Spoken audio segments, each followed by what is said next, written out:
So guys, welcome back to the channel, and on today's video I'm going to be bringing you my thoughts, my review of Puma's Deviate Nitro Elite. Now yes, this shoe has been out for a while, but I just got my hands on it and I've been putting this through its paces, and I've got to tell you, the Deviate Nitro Elite represents incredible value because it is a super shoe, and although it is still listed on Puma's site for $200, it can be picked up. This pair in my colorway, the carbon colorway, can be picked up on Amazon for $149. I've even seen other colorways in certain sizes for $140, and at that price this shoe is incredible. So that's the price that I want you to think about as we go through this video and I tell you all about it. All right, let's get into it.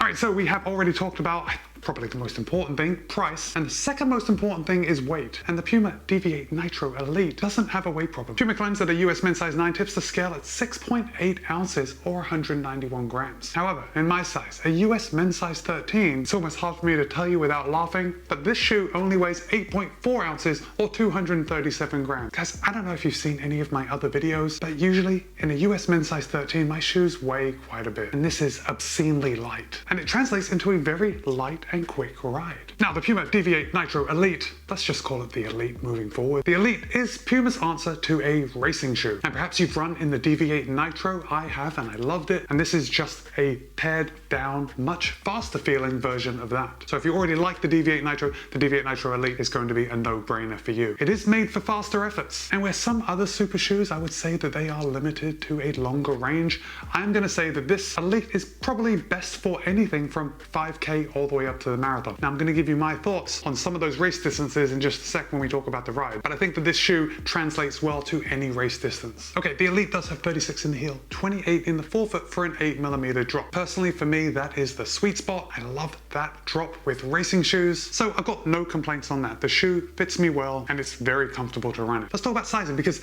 the Elite does fit true to size. However, it's much more of a racing fit than other super shoes, and by that I mean it's quite narrow in the forefoot. Now, it did fit my foot nicely, but it was noticeably narrower than some of the other shoes that I run. I didn't run into anything negative because of that, but I did notice that the upper just fit my foot a little more snug than what I'm used to with other shoes. And it felt like the shoe was more part of my foot, if that makes sense. We're gonna get to the upper, but let's start at the top. Let's work our way down. The heel counter on the Elite is absolutely non-existent. Look at this, I can just push it down. It's very loose, a very thin piece of material. I don't know how I can show you more than this. There is no heel counter in here. And usually the heel counter is what is going to lock your heel in. That rigid piece in the back just kind of hugs your heel, stops it from slipping around. And then also the heel collar. Now before I describe this to you, if you have run in the Deviate Nitro, you're gonna know what this is all about. But we can see that on the very top of the heel collar coming around, it's a very thin piece of material. It's almost kind of suede right on the top, but it's very thin. And then on both sides of the heel collar,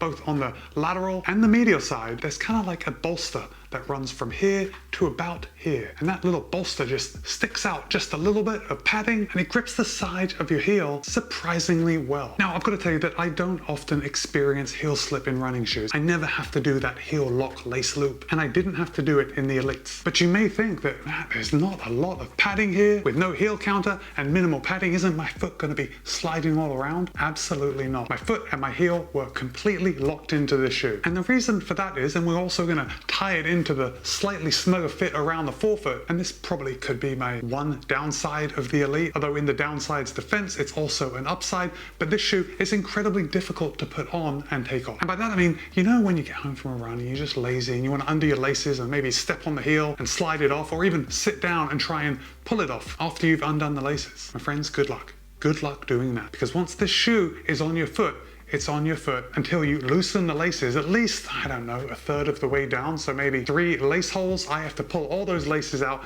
in order to make enough room for my foot to come out of the shoe. And obviously it's the same going in. So because of that, the shoe feels remarkably at one with your foot. Now when I'm running in it, the shoe definitely disappears on my foot because it's so light. Also, the shoe basically fits like a glove, a foot glove. Is there a word for that? I guess shoe is the word for that. Anyway, it fits like a shoe, a very form-fitted shoe. And it's a really lovely feeling until you're exhausted from your run and you just want to take the shoes off and go and jump in the shower. Then it's a bit of a challenge. But the fit is remarkably race-like and snug in the best possible way. Puma is using an engineered mono mesh upper, and it could be the most breathable upper I've ever seen. I mean, this upper is basically translucent and I can see the branding on my socks through the top of the shoe. It's about as minimal as an upper upper as I think we can get away with, and obviously that is contributing to the ultra lightweight and the fast feeling. We've got a little bit of toe box reinforcement just around the front where the Puma logo is, and then there is a band on the medial side just giving a little support to the upper. And of course we have a little bit of overlays coming around the heel, again just to give it a little support. Doesn't give it much support because again you can just press it down, but it does give some structure to the upper. The tongue is super thin as we would expect in a race day shoe. There is a little bit of padding coming right down the middle of the tongue. Don't know if you can see that, but that's where it says Deviate Elite right on the tongue, and the tongue has enough padding to stop the laces from biting into the top of your foot when that shoe is locked on. Now, because this shoe has been out for a little while, I have read other reviews and I have seen other people complaining about the tongue sliding to the side in this shoe. However, the tongue is attached to the upper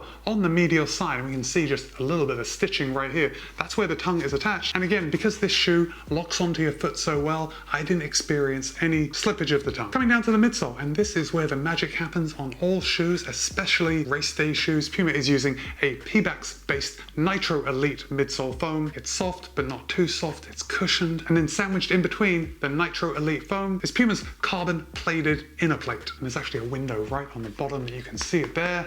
Some nice carbon plated goodness just to give you that forward propulsion. And then on the outsole, we have full coverage Puma Grip LT. It's a very thin layer of outsole rubber and it provides outstanding grip. I mean, if you know, you know. Puma Grip really sticks to the ground well. So let's talk about ride. I use this shoe on several fast workouts. I even went out on a long run because I wanted to test it out when I'm running for several hours. Because this is a race day shoe and I wanted to know how it felt after I was on my feet for several hours. Maybe not at race pace, but the time on my feet was the test. But let's talk about running fast because that's the main reason you're going to be buying this shoe. And I found that running intervals and running tempo runs were extremely fun. The shoe just feels good when you get it going. When you get up onto that forefoot, it just wants to move forward. Now the Nitro Elite outsole is nice and soft, but it is not as soft as other foams on other super shoes. And when I first took it out on the first speed day, I thought to myself, maybe it's reminiscent of the first Endorphin Pro. Now, after a lot of intervals, after another tempo run, I have come to the conclusion that the Nitro Elite foam is considerably softer than the first and second version of the Endorphin Pro. However, it isn't as soft as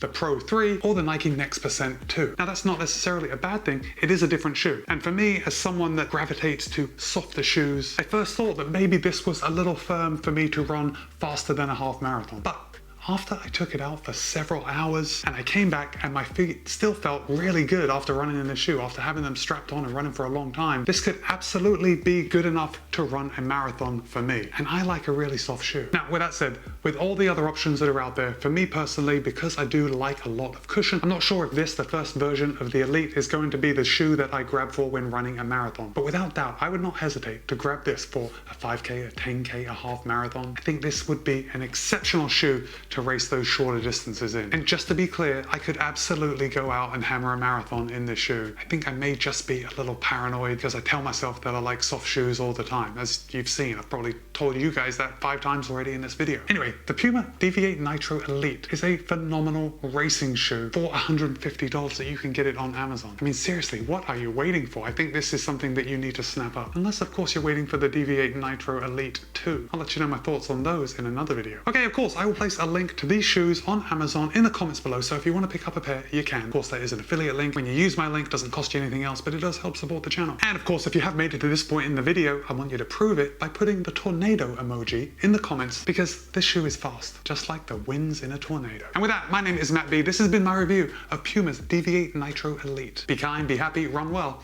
See you in a couple days.